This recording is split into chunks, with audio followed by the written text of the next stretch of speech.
Welcome back, everybody, to another Oversimplified reaction video. If you have not seen my other reactions to Oversimplified's videos, I have listed them all in the description below, so you can check them out. Also, the link to the original video we're going to be looking at today. It's the War of the Bucket. Now, I know very little about the War of the Bucket.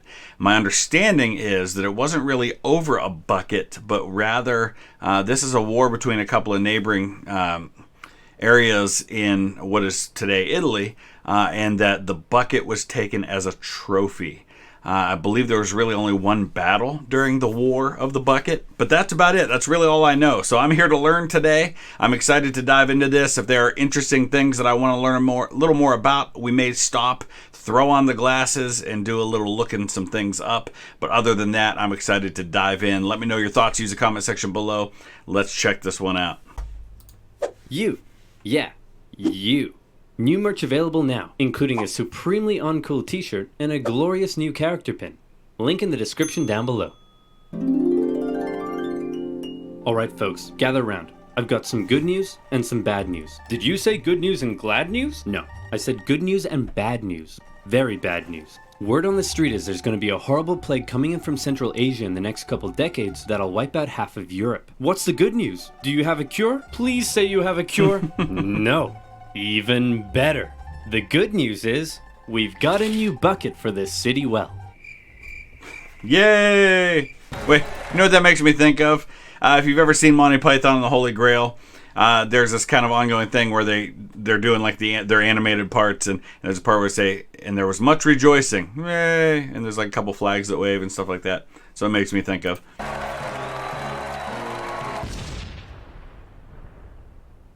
To understand the War of the Bucket, we first need to talk about this guy. He's the man with the plan, the host with the most. He's holy, lowly, he eats ravioli, with the white cassock, matching pellegrina, and the most tasteful of fringed fascias. Come on, y'all know who I'm talking about. It's the Pope, the head of the largest religious organization in the world. But what? So, an interesting background to the Pope. Those of you who are familiar, probably more familiar with Roman history than I am. The title Supreme Pontiff, which is one of his titles, Supreme Pontiff of the Catholic Church, is actually something that predates Christianity. It was actually a title that existed in Rome as well. I don't know a lot of the background, but I know they kind of borrowed that from there. What if I told you he wasn't always the big bad boy powerhouse he's often thought as today? That's right. Throughout history, the papacy often found itself forced to wrestle against adversity and opposition to retain its authority. The earliest popes, for example, suffered under the brutal persecution of the Roman Empire, and many ended up martyred, such as Pope Clement I, who was ostensibly thrown into the sea with an anchor around his neck. On the bright side, however, he's now the patron saint of fishermen. After persecution finally ended, the Pope still found himself being heavily controlled by secular kings and nobility. For over 2 centuries, the Byzantine emperor basically decided who could become Pope. Then came a real low point, during what has been called the Dark Age, a period where noblewomen controlled the Pope through, how should I put this, feminine charm. It was around here that one infamous Pope, John XII, took office. This bad boy would hold, how should I put this, naughty no-clothes parties in the Lateran Palace. And apparently, this would even happen. Come on, Zeus, give me a 6. Did I say Zeus? I meant Thor.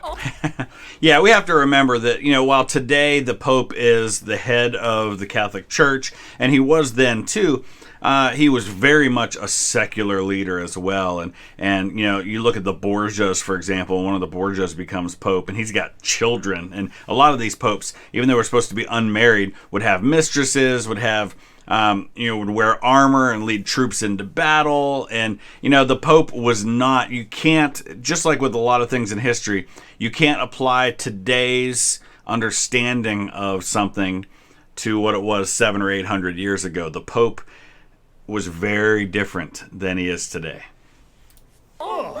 Ra, the Egyptian sun god? No. Dang it, who is it we worship? Perhaps you should read this, Your Holiness.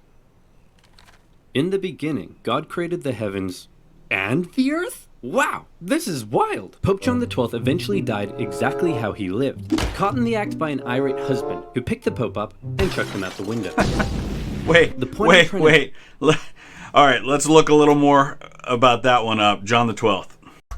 All right, so first of all, Pope John XII is somewhere between the ages of 17 and 24 when he becomes Pope. So there's your first problem right there. His name was Octavianus of Spoleto. And it says his pontificate became infamous for the alleged depravity and worldliness with which he conducted it. Two conflicting stories of his birth, both are kind of scandalous. His wife, his mother may have been an unnamed mistress of Alberic who gave birth to him in 930, or it could have been Alberic's wife, also his stepsister. Game of Thrones has nothing on the Romans. There's a long list of grievances against John XII, and it includes ordaining a 10-year-old as a bishop, part of a larger claim he had been selling off titles within the church, and ordaining a deacon in a horse stable. He was accused of fornicating with his father's mistress, not the same one who may have been his mother, presumably, his own niece, and several widows, and, quote, made the sacred palace into a whorehouse. The same account claims he blinded his confessor and then killed him, and castrated a subdeacon before also killing him. Good night. He had a powerful ally in the King of Germany, who was the future Holy Roman Emperor. He also made an enemy of him. He's only 27 or 34 when he died, killed by a woman's husband, in which he was enjoying a adulterous sexual encounter. Okay, dang. And there's a lot more to his story than that, but there you go, John XII. Make here is that often the Pope was a very weak and corruptible figure and was regularly used and controlled by secular leaders as a tool to increase their own power and influence. And there was certainly an element of that in the year 800, when the Pope and the Kingdom of the Franks were good BFFs, and King of the Franks, Charlemagne, was like, hey man, being King of the Franks is nice and all, but I want more legitimacy, and also to become the continuation of the Roman Empire. So what say in return for my protection, you crown me Emperor so everyone will respect me more? Sure thing, pal. We'll hold the ceremony tomorrow. Charlemagne, King of the Franks, I hereby crown you Emperor of the West. Oh my goodness. I was not expecting this at all. What a surprise. I simply cannot accept. Oh. Okay then, I guess I'll just put this back over here. Give me that crown! Charlemagne's... And, this begins a time when the Pope actually offers legitimacy to heads of state in Europe, and actually this is where eventually the Pope will get a lot of his power and authority, is because he becomes the one everybody looks to give them the okay to go to war, to give them the okay to overthrow someone, to give them the okay to get a divorce and marry someone else, Henry VIII and others. So this is the start of that process. I mean, it's been happening some here and there, but this is where the Pope goes from being someone who relies on the protection of others to being the one who grants the authority to others. Crowning as emperor was certainly an historic moment, but it also created a bit of an interesting problem. It set the precedent that from here on out, only the Pope could crown an emperor. Yep. But the Pope was also very much under the influence and control of Charlemagne. So who really held the power here? The Pope or the Emperor? I'm sure that this conflict won't cause anyone to die. Bishop of Freising, we want to thank you once again for visiting our wonderful city. It's been an honor. The pleasure is all mine, and what a wonderful tour it's been. I've seen the city walls, I've seen the towers, nothing could What about the bucket? Oh, couldn't it? Because we've saved the best for last. Ta-da! Yes, Yay. that's very interesting. Isn't it the greatest thing you've ever seen? Well, I mean, it is just a bucket.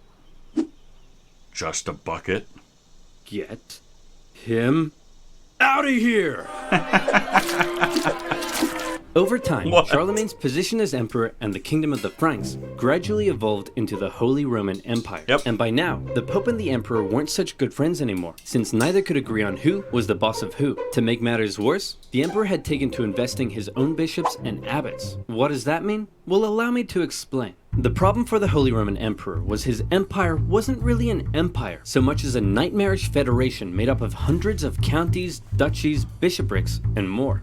And so I think might have been Voltaire, I could be wrong about who said that, but who said the Holy Roman Empire wasn't holy, it wasn't Roman, and it wasn't an empire. It wasn't any of the things that it was labeled as. The princes in charge of these local regions often didn't give the emperor their loyalty. The German nobility spent a lot of their time rebelling against the emperor, and the emperor spent a lot of his time trying to put down those rebellions. Can we get rid of them? Who?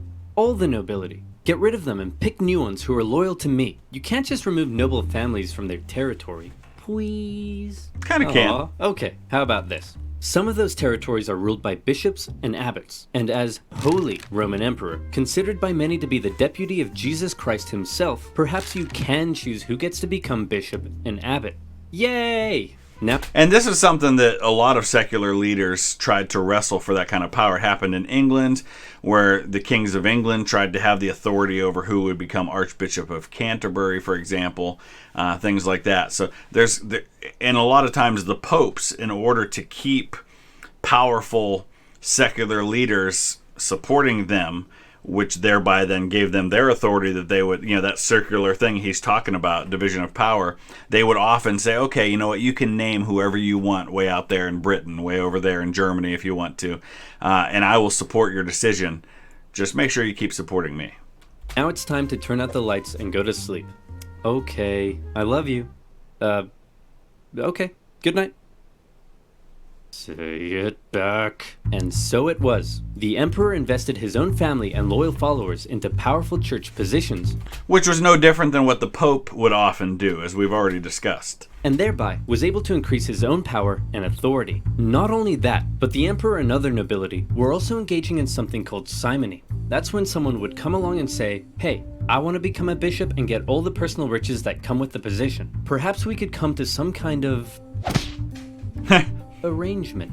That's right. Church positions were actually being sold to the highest bidder. And let me tell you, they probably didn't come cheap. It's going to cost you a lot more than this. I don't think so. I've got a promo code. Oh boy. And speaking of promo codes, do you like free money? I know I do. I really like it. And that's why I use Honey. Honey it's actually really good. I use it too. That automatically finds the best promo codes whenever you shop online. For free. This means you always get the best deals without even trying on over 20,000 sites like Amazon, eBay, ASOS, and more. For example, here I am buying 7 pizzas after a long day of animating. It's currently costing me $130. Oh, hello, honey. You have Can I just take a moment and say how disappointed I am that there's a Domino's in my town, but it's too far away and they don't deliver to me? I hate that because Domino's is like my second favorite pizza in this area. We have this place called Wedgwood Pizza, which is phenomenal. Having it for dinner tonight because my wife's going scrapbooking, which means I'm in charge of making those decisions, and I'll order pizza for all of us. A voucher for me, you say? All I have to do is click, you say? Nice. I saved $31.78, and all I did was click. There is absolutely no reason not to use Honey for everything you buy online. It's free and literally takes 2 clicks to install. True. Get Honey for free at joinhoney.com/oversimplified. That's joinhoney.com/oversimplified. And as always, by using my links, you'll be supporting my channel. So thank you. Now where were we? Oh yeah. Investing bishops and abbots, selling church positions, authority, and power.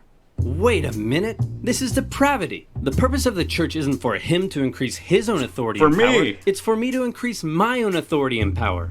What about Jesus, Your Holiness? What? I thought the purpose of the church was to spread the good message of Jesus Christ. How drunk are you? Oh, man. Very. Alright, the results for the election of Chief Magistrate are in. Giovanni Kablami, 1%. Spaghetti Jeff, 2%. And... Spaghetti Jeff. All right. It's probably a little bit offensive to Italian people, but we'll let that one go. The bucket, 1 trillion%. Around the year 1050, a series of reformist popes came along, and they said enough was enough. They wanted to stop the emperor from abusing the church and investing his own church officials. How are you going to stop me so long as I have control over who becomes pope? Remember the circular power division? If you try to stop me, I'll just depose you and pick someone else. Oh no, I've contracted tuberculosis. And just like that, the emperor was dead. His 6-year-old son, Henry IV, took over. And as we all know, child emperors equal opportunity. The church had an opening to take back control of the papacy. Hey man, I hope you don't mind, but we're changing the rules so that only the church cardinals can elect the pope, and you no longer have any say in the matter. You know, if that's cool with you. I peed my pants. Okay, great talk. Then, with the position of the Pope a little more secure, he held a big meeting where he drew up a big list of all the reforms and new powers he was giving himself. And it included some pretty gnarly stuff. Okay, first, I have the power to depose emperors. Everyone cool with that? Yeah?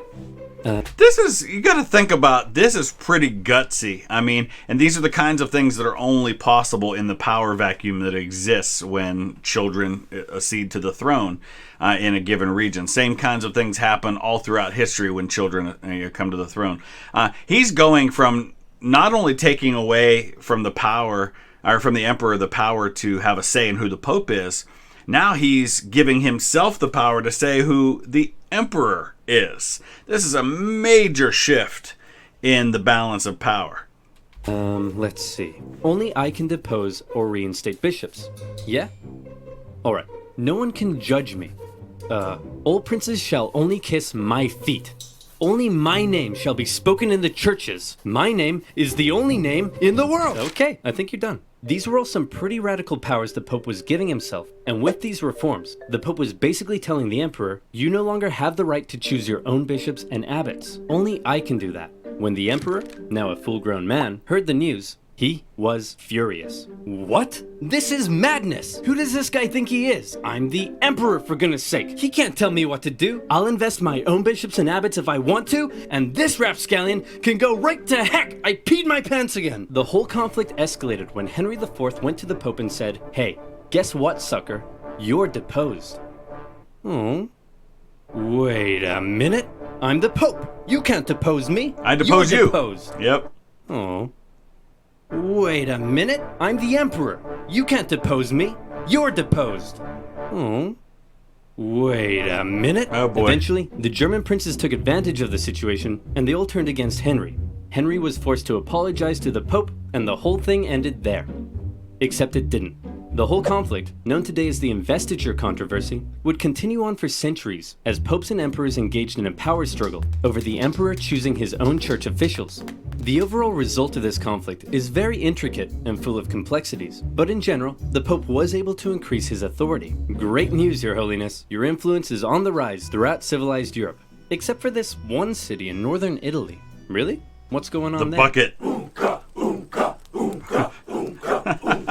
As for the Emperor, he found his realm thrown into... I don't think it was quite like that, but I love how he's making this bucket to be uber important, way more than it really was, because it's the War of the Bucket.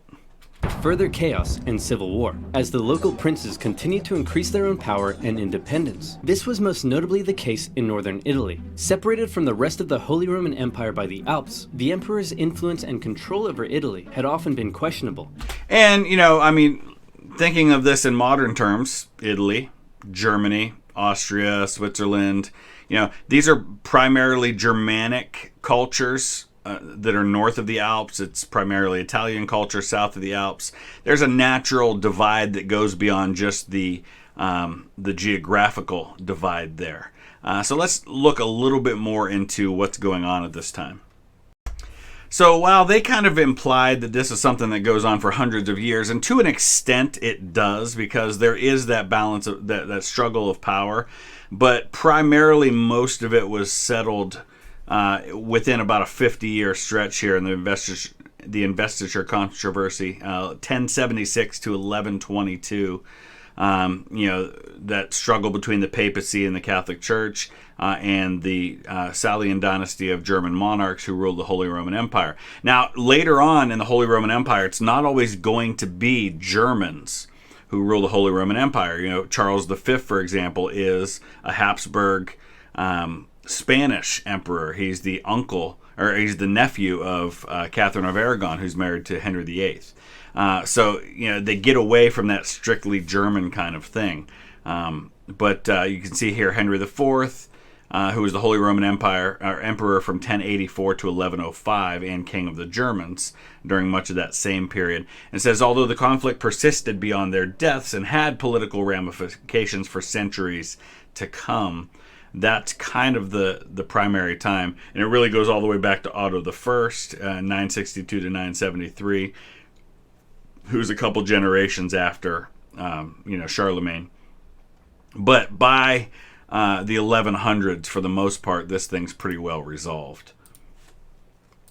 In the current chaos, these Italian city-states began operating almost entirely independently. Their practical independence was further solidified when Emperor Frederick Barbarossa came down in 1176 to try to reassert his control. The cities formed an alliance, and with the Pope's support, they kicked the emperor right back to Germany. "Hooray," said the Italian city-states. "We did it! We're the best of friends." And then they immediately began attacking each other. Why? Well, this whole Pope versus Emperor thing, in Italy at least, had infiltrated society to its very core. Well, and remember too that this is a common thing in history, right? You can unite warring peoples behind a common enemy. Once you defeat that enemy, then you start focus on each other again. Look at, even in modern times, look at the United States. When 9/11 happened, Democrats and Republicans were incredibly united. George W. Bush had like a 90% approval rating. That's unheard of. That's ridiculously unheard of for any leader in this country to get that kind of support. But, you know, when everybody's focused on an exterior threat or opponent or enemy, then suddenly all the stuff that we were upset about kind of gets set aside. But then once we deal with that for a while, now we're going to focus on each other again. Across Italy, families and cities were torn between two opposing sides. On one side, the Guelphs, who supported the Pope's cause. On the other, the Ghibellines, who supported the Emperor. These two sides struggled for control as Guelph cities battled against Ghibelline ones. As usual, personal interest played a pretty big role, as pro-Pope Guelph cities tended to be rich mercantile ones who didn't like the Emperor's taxes. Emperors supporting Ghibellines, on the other hand, were often agricultural, where the expanding papal states were a larger threat. These cities would sometimes even switch sides depending who was in charge and their ever-changing personal interests. In some cities, brutal fighting broke out in the streets as opposing families fought for control. At times, Okay, we got sword, spanking the guy in the butt. It's and this guy's about to be thrown off a roof up here. I don't know what's going on back here. That guy's a plague doctor, and he's just kind of chilling. Conflict became so tribal that the differences between the two sides were just downright silly. My love, I can't bear it. We must be together. But how can we? My Ghibelline family wears feathers on the left side of their caps, and your Guelph family wears them on the right. It's like Romeo and Juliet. My Ghibelline family cuts fruit straight down, and your Guelph family cuts fruit crosswise. These are arbitrary differences. We shouldn't let them tear us apart. We can be together no matter what our families think. Wonderful news! Let's make a toast to our love. I'll drink from my Ghibelline smooth goblet, and I shall drink from my Guelph chaste goblet. Get out of my sight, you dirty Pope-loving wench. Two city-states in particular that got caught in a long-standing rivalry was the Emperor supporting Modena and the Pope supporting, bucket-loving, Bologna. These two cities had bad blood between them, as they had already fought against each other on a number of occasions. In 1249, the two sides took part in the Battle of Fasolta, after which the victorious Bolognese launched a live donkey into Modena to humiliate them. For decades after that, the two... So again, reminding me a little bit of Monty Python and the Holy Grail, where they're like, fetch la vache, you know, go get the cow, and they launch a cow at the guys. That legit was something that happened, apparently. We're going to have to look that one up, too, because I got to know if that's real. Okay, so right here, the tensions continued to rise between the Guelphs and the Ghibellines. They rose to a boiling point, and many battles were fought between many of the city-states. In 1249, there was a standoff between the Guelphs and the Ghibellines. The Battle of Fasolta. In the battle, the Bolognese, along with the Guelph allies, attacked the Modena city-state. This battle is another one of the escalated actions between the Guelphs and the Ghibellines brought on by the rivalry between the Holy Roman Emperor and the Pope. As expected, we were successful in our attack and won for ourselves and the Pope. To further humiliate Modena, we launched a donkey into their city to show how exactly how ridiculous their beliefs are. I don't know exactly how that shows how ridiculous somebody's beliefs are. It kind of shows me that you're a little ridiculous that you launched a donkey into the city. But hey, okay, whatever. Humiliate them. For decades after that, the two sides would occasionally take little day trips into each other's territory and mess things about a bit. In the fateful year of 1325, the Bolognese went on one such trip and laid waste to some farmlands. The ruler of Modena, Passerino de Bonacolsi, was having none of it. The Bolognese had two major forts protecting their city in the southwest, so Passerino, in retaliation, decided to take an army down and lay siege to one of them. Hey, you dirty Bolognese jerks! You think you can raid our farmlands? Come out here and face me like a man! Hey man, what's up? I just come out to let you know that there's no need to siege us because— Whoa, hey man, chill out. I'm trying to tell you— Whoa, stop doing that! I'm trying to tell you I'm actually secretly sympathetic to the Imperial cause and I want to willingly hand the fort over to you. Oh, cool. Okay. Dude, what was that for? For betraying your people. And this is for joining mine. Mwah. The Bolognese were pretty unhappy to lose one of their main defensive forts, but to make matters worse, then this happened. Hey, wait a minute. Where's the bucket? Oh no, it's gone. Those Modenese must have taken it. We'll make them pay. This is unacceptable. They may take our lives. They may take our fort, but they will never take our bucket. Oh wait, here it is. I found it, guys. It's right here. Phew. Could you imagine if we started a war over that? That would have been really stupid, and there'd probably be a billion videos about it on YouTube one day. Thank goodness it never actually happened. That's right. The famous story you may know about the War of the Bucket, that the war started because Modena stole Bologna's bucket, doesn't actually seem to be quite right. I was surprised to find that the bucket was likely not actually stolen at the start of the war, and at this point— No, it actually, I think, like I said at the beginning, I think it was taken as a trophy after the fight actually happened. I want to thank and give a big shout out to fellow history YouTuber M. Laser. He's the one guy I found who actually translated a fantastic original Italian source, and then kindly allowed me to use his work in my own research. He does really well researched and in-depth videos, and definitely deserves way more subscribers, so please head on over and check him out. Cool. The real reason Bologna seems to have declared war on Modena is simply that they both hated each other, supported opposing factions, the Pope had called on Guelph cities to attack Passerino, and Bologna wanted its fort back. And they were gonna get it back. Bologna had a large force, much larger than what Modena could muster up, so they felt pretty confident. They sent half their force to lay siege and take back the fort, and the other half took defensive positions to prevent the Modenese from crossing the river. The smaller Modenese force were struggling to find a place to cross, so one night they were like, "Hey guys, look out, we're attacking way up here in the north, better move your troops." Oh, would you look at that? That was easy. And just like that, the Modenese were across the river. The Bolognese were probably expecting the Modenese to come and break their siege, but instead, the Modenese went for the second fort at Zappolino. Bologna couldn't afford to lose both of its defensive forts, so the entire Bolognese force moved to take defensive positions at Zappolino. When the Modenese arrived, it was already late in the day, and there were about 2 hours of sunlight left. In most medieval battles, at this point, both sides would set up a camp, rest for the night, and prepare for battle the next day. But the outnumbered Modenese decided the only way to win was to deal a quick, decisive blow while the Bolognese were still unorganized and unprepared, and that's exactly what they did. They charged at the Bolognese line, and the two sides engaged in fierce combat. Then the sneaky Modenese pulled what must be the most predictable, yet somehow consistently surprising move in medieval warfare. They sent the cavalry around the side and hit them from behind. Bing bang bong, the Bolognese went on the run, with casualties in the thousands. He's right, too. I mean, look at how often that's how people won battles. That's typically why if you had cavalry, you put them on your flanks, so that didn't happen to you. But it seems to have happened over and over and over again, successfully somehow. Modena had won, and the Modenese cavalry chased the Bolognese cavalry all the way back to the city. After Modena's victory, they went on a tour of the Bolognese countryside, burning some stuff down along the way. When they reached the city itself, instead of laying siege, they set up a camp and basically held a massive party for 3 days. The defeated Bolognese could only sit back and watch. As the Modenese force began packing up and getting ready to leave, they noticed something. Oh my god. The bucket! Hey, check this out. No way! Are you kidding me? They're still using traditional wells! Hey you dumb Bolognese, ever heard of an artesian well? You can't even get water out of the ground without using a stupid bucket. It's not a stupid bucket, it's a wonderful bucket. Yeah, whatever, bucket boy. We're taking this with us. All right, let's talk about that for a second. Artesian wells, let's talk about how those work. So basically the thing about artesian wells is rather than digging down and having the water be down at the level at which the underground water is and you have to lift it up, you're digging somewhere where you've got water up high and water up low, and wherever you are in the middle, where the equilibrium is between those levels, if you dig, the positive pressure will push the water up. So, say right here you've got that level, so halfway down, right about here, if you dig a well there, the water's going to come right up to that level where the equilibrium exists between this lake and this bedrock. So same kind of thing here. You've got a stream down here.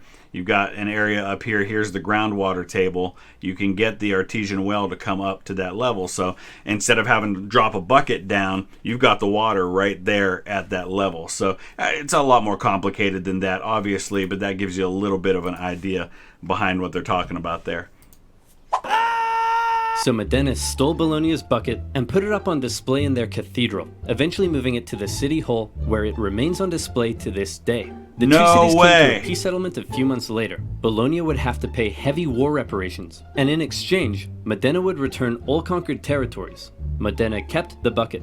Despite being one of the bloodiest battles in medieval Italian history, it didn't really change anything, except now Modena had Bologna's bucket. As for the larger power struggle between the Pope and the Holy Roman Emperor, that would continue on for some time and played a part in many major events of medieval history, such as the Crusades, the Protestant Reformation, eventually leading to the general separation of church and state we see in Europe today. So there you have it. We learnt about the Pope and the Holy Roman Emperor, the investiture controversy, and finally, the War of the Bucket. It's been a long day, and it's time to turn out the lights and go to sleep. Okay, I love you. Okay, good night. Say it back! So one of the things I always love about Oversimplified, and I've talked about this before, is that he does a great job of showing how everything's connected. No historic event exists in a vacuum. It happens because of the things that came before it, and the things that come afterwards happen because of it. So he gave a lot of background into the hundreds of years before that, how those events all led up to a seemingly unrelated event, but they're all connected. And you can do the same thing all throughout history. You take out one event and everything that comes after completely changes. So kudos to him for doing that. Make sure you check out his original content if you haven't already. I'm guessing you probably have. Check out all my other Oversimplified reactions in the descriptions below. And we will see you again soon. Thanks for watching.